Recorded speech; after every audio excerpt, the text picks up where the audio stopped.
Okay, the next point I want to make is be careful of financial scams. Guys, there's so many scams out there.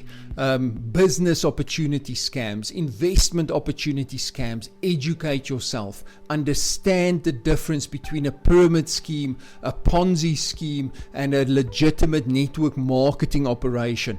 Understand how investments work. So we've got a video on our YouTube channel, I Retire, that you can go see. Just search for how to spot a financial scam. It's a video I did a couple of years ago, and it explains exactly how financial scams work, the questions you can ask to determine if something is a financial scam. So go and watch that video and make sure that you don't get involved with these. All the hard work that you've done, all the things that you've built can be wiped out in an instant if you get involved in a financial scam that's going to cost you a lot of money. And it's important, or we tend to try and blame somebody else. Well, it was my best friend's cousin that told me that this thing is going to work. It's his fault. Guys, it's not his fault. It is your own fault for allowing yourself to be fooled into it and not educating yourself. Go educate yourself. We've got a question from Fricky. He says, if I start working now and don't have any debt, but want to get a loan or even a cell phone, the companies that I want to get a loan or cell phone account say that I need to open at least a clothing account to build credit. But why can't I build credit with a cell phone account?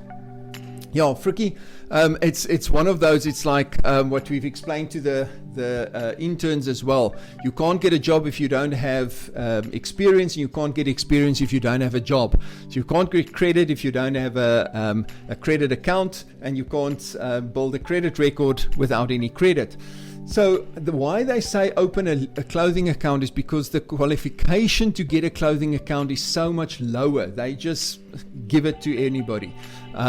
So it's the easiest account to open before you can open a cell phone account. So if that is the case, you can either look at getting a credit card through the bank. Like I said earlier, don't go into the negative, but it still gives you that credit record. Or go and open a clothing account, buy something that is worth 200 Rand, pay it off at the end of the month, and then just keep that account open, which will start giving you a credit record. It's not about not having credit.